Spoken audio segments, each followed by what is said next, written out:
Quand on vient la toute première fois en Roumanie, on dit qu'il faut mettre une pierre dans sa bouche pour goûter la terre, pour sentir son odeur, ses parfums sauvages. On dit qu'il faut savoir regarder de près les trésors qu'elle réserve, sous nos yeux, sous ces forêts de pins humides et de bois fumés, dans l'étendue de ces champs de maïs, d'orge, de blé et de paille sèche. On dit ailleurs qu'il n'y a qu'à se baisser. On dit qu'il y a des arbres aux fruits magiques, comme ces vergers de prunes sauvages dont l'eau de vie rend le cœur des hommes heureux.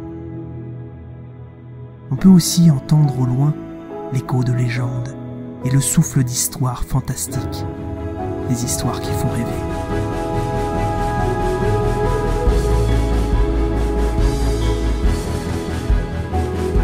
On raconte encore que si l'on voyage assez loin, au fond de la Transylvanie, dans des endroits escarpés et somptueux, on peut faire la rencontre d'arbres qui parlent et de fleurs enchantées.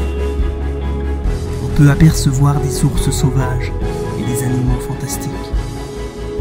On dit que si l'on cherche suffisamment grand et suffisamment haut sur la route de créatures étranges et au pas des vampires, on peut retrouver un trésor perdu.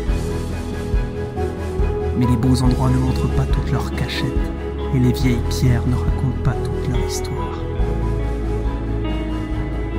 Il existe en Roumanie un jardin immense. Il cache un trésor. Quand on vient en Roumanie, on dit de mettre une pierre dans sa bouche.